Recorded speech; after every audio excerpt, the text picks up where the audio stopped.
इस बार लग रहा है कि बीजेपी में टिकट की मारामारी बड़ी जबरदस्त है साहब।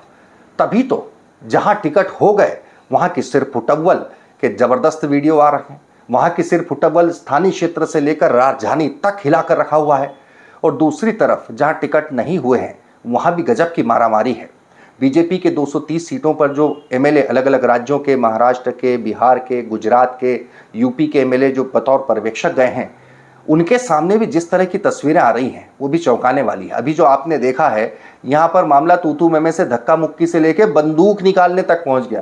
हालांकि मामला ग्वालियर चंबल क्षेत्र का है तो बंदूक तो निकलनी थी।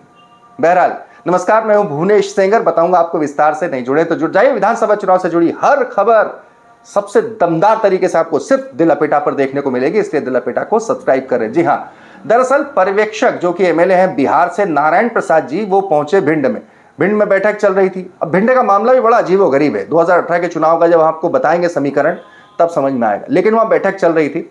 बैठक में नरेंद्र सिंह, पूर्व मंत्री नरेंद्र सिंह कुशवाहा और वर्तमान विधायक संजीव सिंह कुशवाहा के समर्थक, इन्हें अपनी अपनी बात कहने के ऊपर मामला तू मैं तक पहुंच गया। दरअसल हुआ ये कि पहले नरेंद्र सिंह कुशवाहा के समर्थकों ने जिद की कि हम अपनी बात रखना चाहते हैं। तो जो पर्यवेक्षक एमएलए साहब आए हुए थे, नारायण प्रसाद जी, उन्होंने कहा कि ठीक है, बात रख लीजिए। वो बात रख ही रहे थे कि तभी संजीव कुशवाहा के समर्थक वहां पहुंच गए। इसके बाद फिर आप देखिए मामला तू मैं से धक्का मुक्की और धक्का मुक्की से बंदूक निकालने तक पहुंच गया। जरा देखिए तस्वीरें।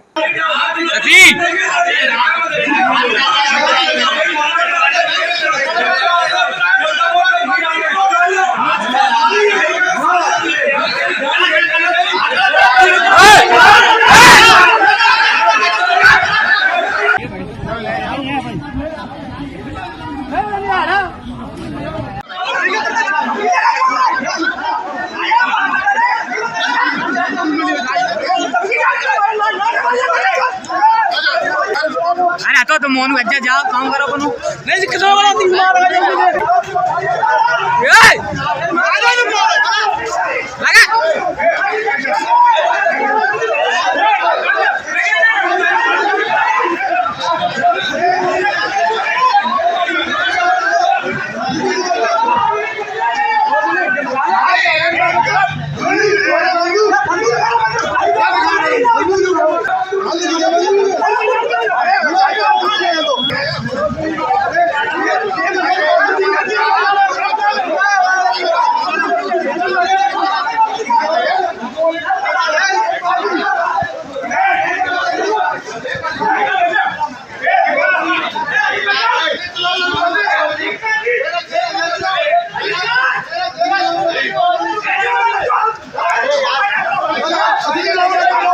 आखिरकार बीच बचाव हुआ और हालत नौबत ये आई कि दोनों पक्षों ने भिंड देहात थाना में बकायदा आवेदन दे दिया। यानी कि ये जो बीजेपी के जो कवायद थी ये थाने तक पहुंच गई।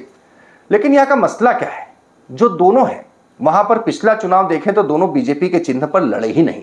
यानी इस बार जो सिर फुटअव्वल है 2018 में वो दोनों बीजेपी के चिन्ह पर नहीं लड़े। है ना दिलचस्प। दरअसल 2018 में जो नरेंद्र सिंह कुशवाहा, उन्हें टिकट नहीं दिया गया। वो पूर्व विधायक हैं, उन्हें टिकट नहीं दिया गया और वहां से राकेश चौधरी को बीजेपी से टिकट दे दिया गया। तो वह समाजवादी पार्टी के टिकट पर नरेंद्र सिंह कुशवाहा चुनाव लड़े। तो वहीं संजीव सिंह कुशवाहा बहुजन समाज पार्टी के टिकट पर चुनाव लड़े। यानी अभी जो बीजेपी के टिकट के लिए लड़ रहे हैं वो पिछले चुनाव में एसपी और बीएसपी से लड़े थे। अब संजीव सिंह कुशवाहा जीतने के बाद बीजेपी में आ गए हैं और नरेंद्र सिंह कुशवाहा भी वापस, उनकी भी बीजेपी में घर वापसी हो गई है। और दोनों की घर वापसी के बाद जो हालात हैं वो आपके सामने हैं। तमाम खबरों के लिए, खासतौर पर विधानसभा चुनाव से जुड़ी हर खबर के लिए, छोटी से छोटी, बड़ी से बड़ी, गहरी से गहरी हर खबर के लिए दिल लपेटा को सब्सक्राइब करें।